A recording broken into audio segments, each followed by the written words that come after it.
অনুরোধ রইল ভিডিওটি প্রথম থেকে শেষ পর্যন্ত দেখবেন, তাহলে আপনি নিজেই বুঝে যাবেন আল্লাহর অস্তিত্ব সম্পর্কে। তো চলুন ভিডিও শুরু করা যাক। প্রথম আমাদের চাঁদ সম্পর্কে জেনে নিই। আমার বলাটা জরুরি না, তবুও বলছি। এখন আপনি যে ছবিটাকে স্ক্রিনে দেখতে পাচ্ছেন সেইটি হচ্ছে আমাদের চাঁদ, যা কিনা আমাদের পৃথিবী থেকে 4 গুণ ছোট।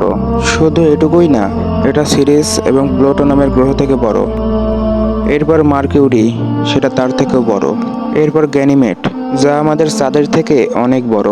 এরপর মার্স অর্থাৎ মঙ্গল, যা কিনা গ্যানিমেডের থেকেও বড়। তারপর হচ্ছে ভেনাস, যা মঙ্গল থেকে বড়।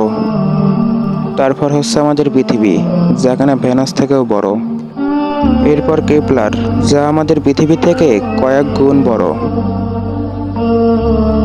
এরপর হচ্ছে নেপচুন, যা কেপলার থেকে বড়।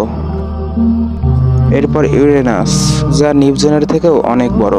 এরপর স্যাটার্ন, যা ইউরেনাস থেকে কয়েক গুণ বড়। এরপর টুম্যাস, যা স্যাটার্নের থেকে বড়। এরপর জুপিটার অর্থাৎ বৃহস্পতি, যা টুম্যাসের থেকেও বড়। এরপর এই গ্রহটি, যার নাম হলো HD 100546, যা কিনা পেছনের সব গ্রহ থেকে বড়। এরপর আমাদের সূর্য, যা এই গ্রহ থেকেও বড়। সূর্য থেকে বড় হচ্ছে সিরিয়াস, যেটি কিনা আকাশের সব থেকে উজ্জ্বলতম তারা। এরপর পুলেক্স, যা সিরিয়াস থেকেও বড়। পুলেক্সের পর আর্টিরাস, যা কিনা পুলেক্সের থেকেও বড়। এর থেকে বড় অ্যালডিপ্যার, যা কিনা একটি তারা। এর থেকেও বড় হচ্ছে রাইভেল, যাকে প্লো সুপার জায়ান্ট বলা হয়ে থাকে। এর থেকেও বড় হচ্ছে পিস্টল স্টার।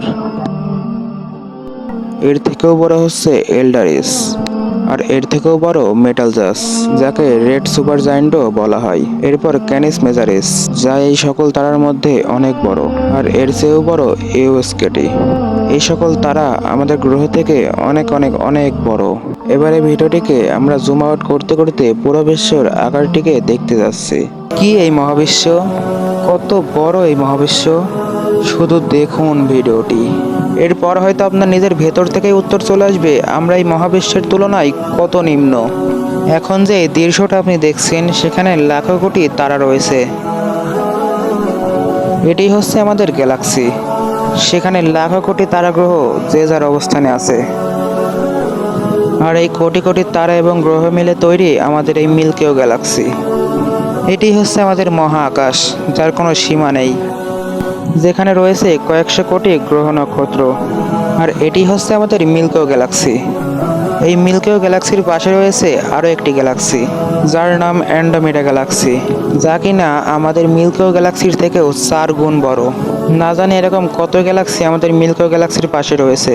এই সকল গ্যালাক্সি মিলে যা হয় সেটি হচ্ছে আমাদের মহাবিশ্ব, যার ভেতর বিলিয়ন বিলিয়ন গ্যালাক্সি রয়েছে। আর শুধু এটুকুই নাই, এখন আপনি যেটি স্ক্রিনে দেখতে পাচ্ছেন এটাই হচ্ছে আমাদের ইউনিভার্স, যা কিনা একটি বল।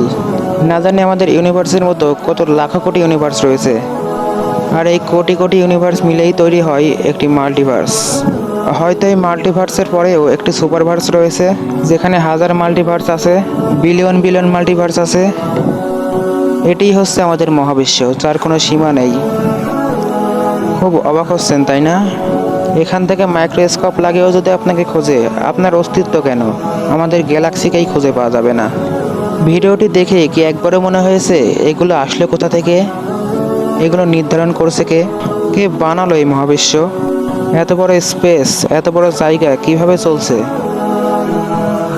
আমরা মানুষরাই তো কোনো কিছু বানানোর আগে চিন্তা করি, পরিকল্পনা করি, তারপর সেটা তৈরি করি যাতে সেটা সঠিকভাবে কাজ করে। তাও কিন্তু সেটা লাইফ টাইম চলে না, খুব জোর গেলে 10 বছর পর্যন্ত যায়। তাহলে আপনার কি মনে হয় এত বড় জায়গা, এত বড় স্পেস, এত বড় ইউনিভার্স সবকিছু একাই চলছে? কখনোই না, বরং কেউ তো এগুলো বানিয়েছে এবং তার দ্বারা এগুলো নির্ধারিত হচ্ছে। চলুন মহাবিশ্বের কথা না হয় বাদই দেওয়া যাক। মিশরের পিরামিডের নাম হয়তো বা সবাই শুনেছেন। কখনো কি ভেবে দেখেছেন এত বড় পিরামিড কিভাবে তৈরি হয়েছে? কিভাবে একটি পাথরের ওপর একটি পাথরকে রাখা হয়েছে?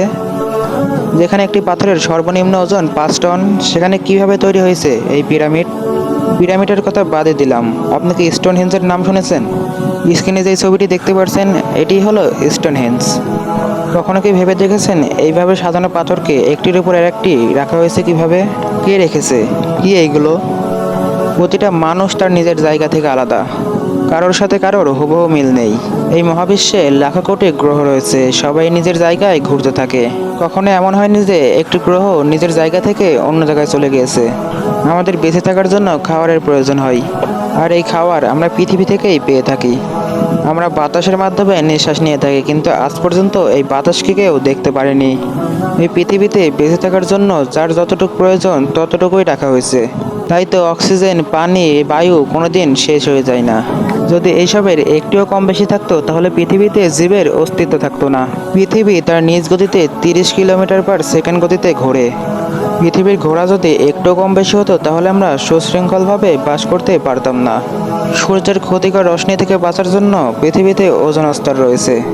এটা না থাকলে পৃথিবীতে কোনো জীব বসবাস করতে পারতো না। পৃথিবীতে বসবাসের জন্য যত কিছু প্রয়োজন সব কিছুই আপনাকে দেওয়া হয়েছে। এর পরেও কি আপনার মনে হয় সব কিছু নিখুঁতভাবে একাই চলছে? কখনোই না। বরং এমন একজন আছে, তিনি এই সব কিছুকে বানিয়েছেন। তিনি আর কেউ না, তিনি হচ্ছে সব কিছুর মালিক। আমাদের সৃষ্টিকর্তা মহান আল্লাহ। তার পরিচয় সম্পর্কে আসলে আমাদের কোনো ধারণাই নেই। সকল প্রশ্নের উত্তর আপনি 1400 বছর আগের কোরআনে পেয়ে যাবেন। মন দিয়ে কোরআন পড়ুন, আল্লাহকে চিনে যাবেন। তো সবাই ভালো থাকবেন। ভিডিওটি ভালো লাগলে অবশ্যই একটি লাইক দিয়ে চ্যানেলটাকে সাবস্ক্রাইব করে পাশে থাকা বেল আইকনটি অন করে আমাদের পাশেই থাকবেন। ধন্যবাদ।